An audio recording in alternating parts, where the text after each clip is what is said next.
We did throw a muffler under this thing last week. It's a lot better, but it's still a little, I think it's a little too loud at high RPM. So I've got a 3-inch inline muffler that's coming for it. Some of the reviews call it a resonator, some reviews call it a muffler. It was like 35 bucks, so it's probably not going to do anything, but we'll try it. And then the Camaro's around the corner. It's getting some brakes today as well, if they show up. Well, everybody, what are we working on today? It's pretty hot outside. You can probably hear my fan running. We got something maybe a little interesting in the shop right now.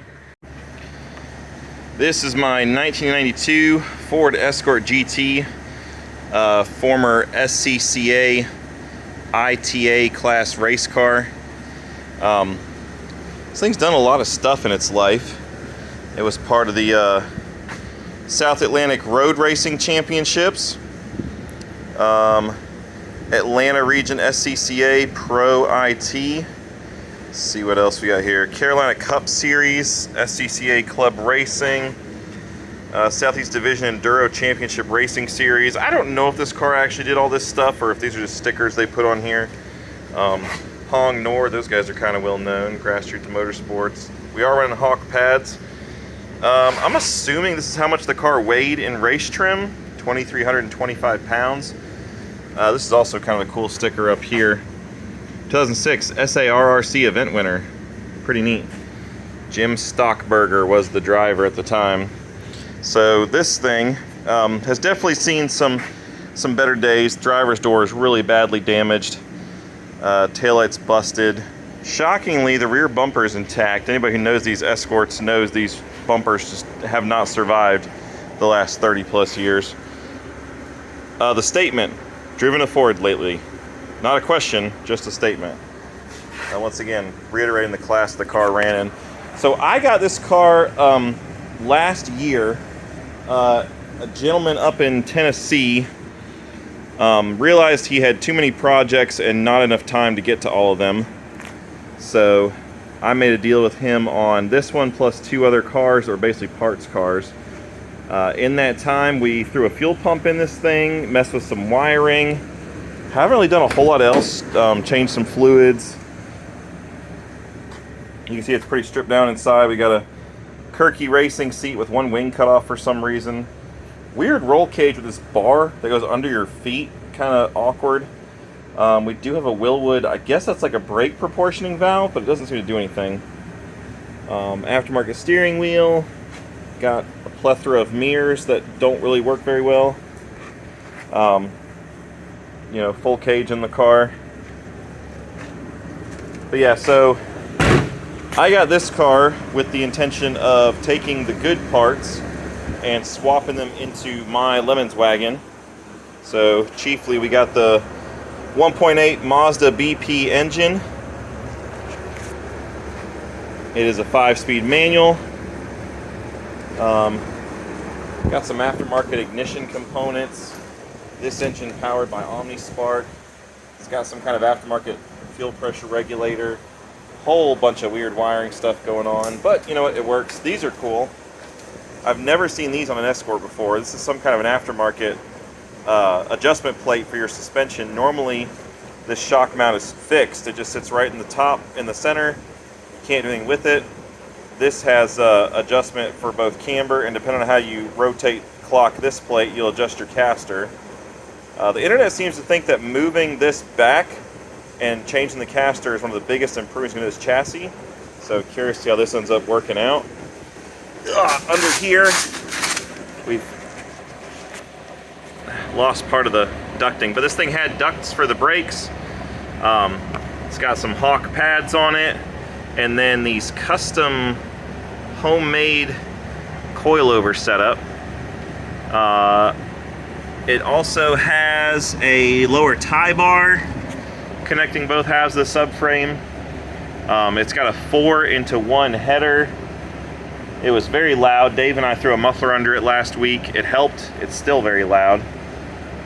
But yeah, this thing is basically, we're throwing on some new brakes on it. It's actually running the same pads that we run on my wagon for Lemons. So we're going to see with the same tires, with the same brakes, how it does at Carolina Motorsports Park. So that is coming up in 2 days. So yeah, just trying to put all new brakes on the car, change wheels and tires out. I've got to mess with the muffler a little bit. I'm putting some mirrors on the doors because the little mirrors that are on the roll cage here are awful. They'll tell you something's behind you, but you don't really know where it is. It's back there somewhere. So yeah, hopefully have some videos of this thing running around the track here in a couple days. The Escort wagon ran a 208 flat just about a month ago, so I'll be curious to see what this car does with, on paper it's got like 30 more horsepower, a lot better gearing, and should have a lot better suspension setup. So it may be a lot faster. There's another Escort GT that runs in Lemons. They were running about 2 minutes flat. So I'm sure this car will be somewhere between 208 and 2 flat. Just a question of where it lands. We'll see. Another task to do on this thing before we run it this weekend is to flush the coolant system. This thing has had mostly water in it, so what came out looked like red clay mud. This is kind of funny. Looks like I'm making a espresso or something here, but this is the foam from the engine flush that's in the car right now, coupled with a delightful rusty water mix. But that's why we flush them, to get all this stuff cleaned out. Little Escort is about ready to go. Just finishing up a coolant flush right now. Gonna let it sit and just idle for a while. Let the brakes cool off. I just tried to bed the brakes in once. I'm gonna do that a couple more times. Basically just run it up to the legal speed limit and then do a hard stop. Do that a few times till I can smell the brakes getting hot. Then I'm gonna bring it back here, let it cool off. And like I said, we'll just let this coolant flush keep circulating through the system. Try to get all this rust out of here. It's the detriment of an iron block that gets filled with water, because these race cars don't generally run coolant in them. Coolant is very slippery, so should you blow a hose or get in an accident and, you know, puncture the cooling system, you dump a lot of slippery coolant on the racing surface potentially, which is hard to clean up. So generally you just run water in these cars, but like I say, then people don't drain the water out. My cars, after the races, I've got to the habit of drain the water and you know, throw a 50-50 mix in. It just keeps the cooling system cleaner. In the event of it being wintertime, me forgetting about it, then I don't have to worry about the engine block freezing, because I've had that happen before. So anyways, this is gonna sit here and idle, and now we're gonna turn our attention to the Camaro. Your turn 1 taxi into vehicle through the tech shed. All right, we got the Camaro here, we got the Escort here, about to go roll through tech inspection and get ready to start the day.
What's that? Yeah, one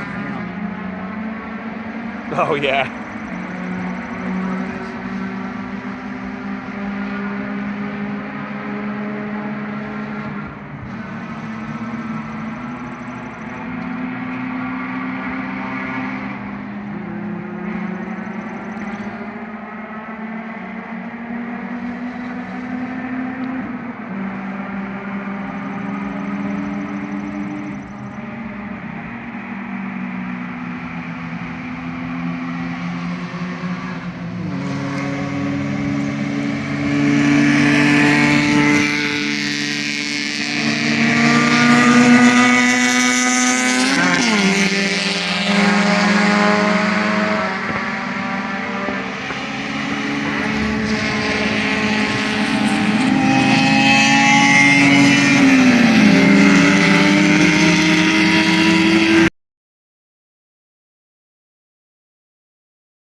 It's up higher. There you go.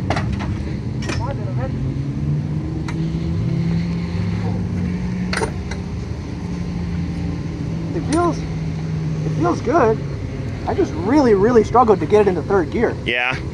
Especially like in between, what is that, 4 and 5? Yeah. Getting into the carousel, I usually do like quick downshift there. Yeah. I missed it like all the time. Yeah. And so I just like lost everything. So you want to know some lap times? You have lap times? I got a couple. So before I tell you lap time, I'll give you some numbers. The wagon runs a 208 flat. That was Dave's fast. He ran a 208.6 in the wagon. The yellow Escort GT, the Team Achy Breaky car, was running 2 flat consistently. Yeah. You were running 201 and 2 flat in this car. Really? Yeah. I mean, I'm surprised because, like I said, I don't know if I got a lap where I made it into third. Yeah.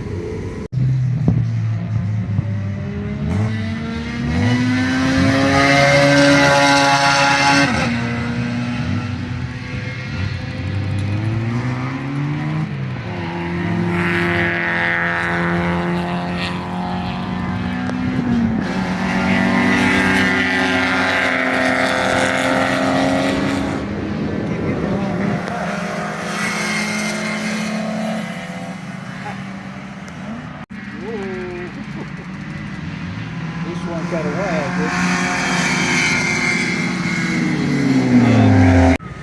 I brought some different wheels and tires to try out, but I didn't realize I didn't have the correct lug nuts for the other wheels. I needed to swap the tires over anyhow, so we're taking advantage of the awesome Hoosier tire setup here, where they will dismount, remount, and balance.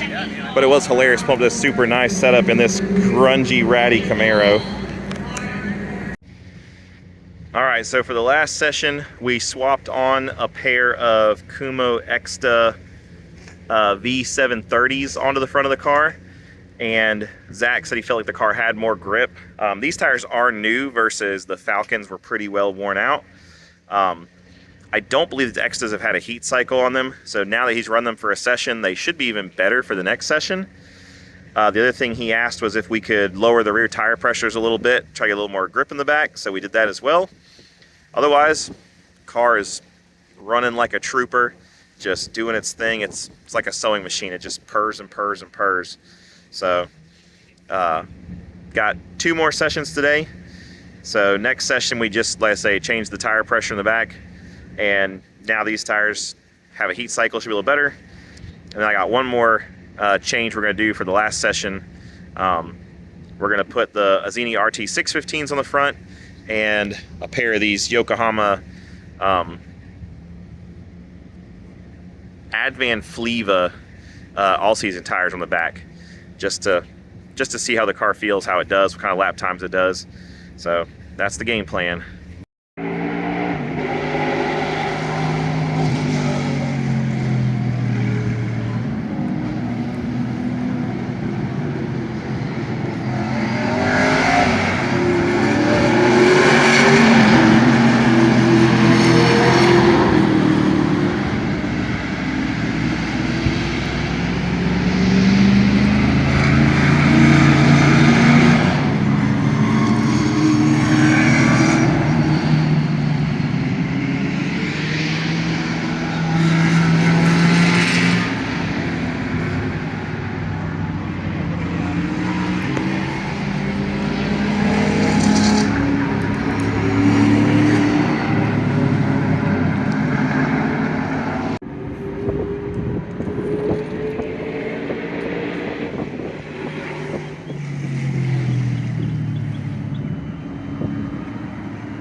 wrapping up our 5th session now with the HPDE Turn 1 Motorsports Track Day event.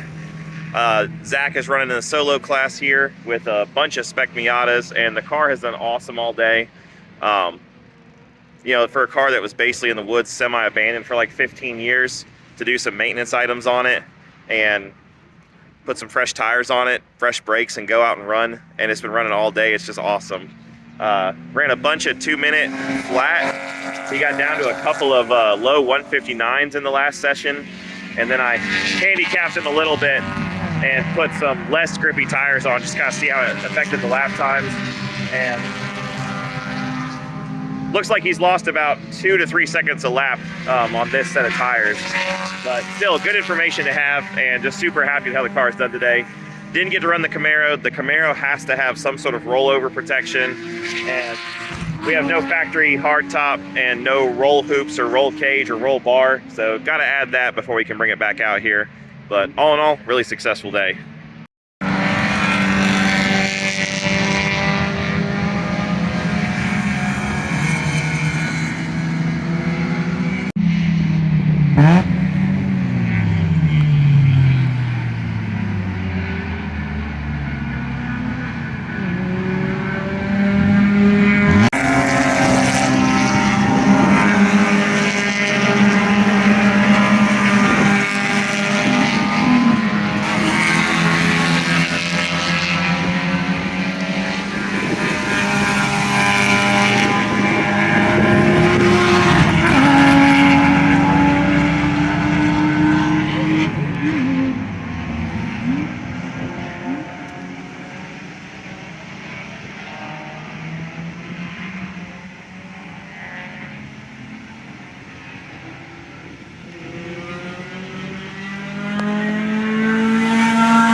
So a few things to take away after we finished the track day. The car ran a best lap of a 159 flat. You can see a video of that on my channel. I made a video just showing that fast lap. There's also in-car video of all the sessions, so you can, you know, check it out if you want to see that as well. But the car ran a 159 flat. You can compare that here to another Ford Escort and my Ford Escort that recently ran literally just a few weeks prior at CMP.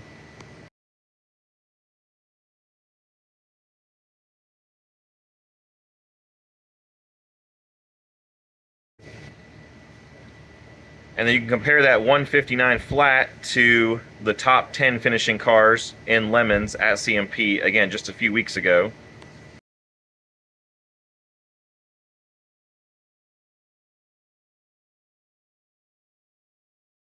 I overlaid, kind of, sort of, 2 videos next to each other on my computer. Our fastest lap from the wagon during the Lemons race, and then Zach's fastest lap in the red GT there. And I essentially kind of timed each car through like sectors of the track just to kind of see where the main difference in lap time was coming from. And, you know, the red car was running the same brakes, the same wheels, the same tires as the orange car. So there's no difference in tires. The only difference should be essentially the, you know, alignment, the suspension, the chassis, and the drivetrain, you know. I say only, it's a lot. But regardless, I want to make sure at least the tires weren't the factor. And Zach ran very similar lap times to what Dave ran in the Lemons car. So let's say I essentially had the same track, the same environment conditions, the same tires, the same driver. So let's say wanted to see what the difference was, you know, between the drivetrain, suspension, and stuff like that. So I put the 2 fastest laps next to each other, broke the track up into sectors, and the red Escort GT was actually slower through the carousel, it was slower through kind of the S-bend section of the track.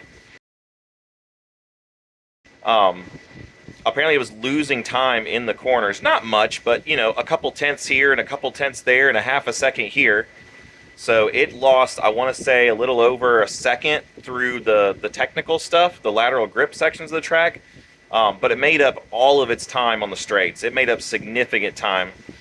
Zach said, coming into the kink, the Lemons wagon with 88 horsepower would be running about 80 miles an hour. He said the GT was hitting close to 110 through there. That's just the benefit of having a lot more power out of that 1.8 liter BP engine. So, and then the final note was fuel economy was practically unchanged. I was really excited to see that. The car has been doing decent on fuel economy with the little 1.9, but it's hilarious that the car can run like 10 seconds a lap faster and get the same fuel economy. So, next plan for the car is, well, the plan for the red Escort is to strip it, but I'm not doing that until I'm ready to put the parts in the orange car. I'm not going to swap over the suspension like I originally wanted to. Seeing that the car was actually slower, and the front suspension really requires me to commit because I have to actually cut the shock tower out to do it. So for now, we're going to work on is actually just putting some stiffer sway bars in the car. When I have the subframe out up front, it's the best time to put a different sway bar in. So I'm probably going to get a thicker front sway bar. The rear is a lot easier to replace and do stuff with. So I think we're going to work on just reducing body roll, try to get more grip on the inner tires of the car in the corner, because right now the car leans so bad, the little wagon does. But we are going to put the engine and transmission out of the red car into the wagon. But not until we find out if we're going to Laguna Seca. That is a possibility. They're going to announce that on July 1st. It's currently June 22nd. If they announce that we're chosen for Laguna Seca, we're not going to mess with the engine and transmission. I don't want to have engine swap teething problems when we're, you know, thousands of miles from home during a one-day race. So if we go to Laguna, we're not messing with the engine or anything like that, and then we won't have time between Laguna Seca and Summit Point to swap the engine. So we'll run Summit Point with the 1.9, and then we'll do the 1.8 swap between Summit Point and Road Atlanta in December. If we don't go to Laguna Seca, we're doing the 1.8 swap this summer, and we'll go to Summit Point with the 1.8 in the wagon. So that's plans for now. Thanks for watching, and we'll catch you on the next video.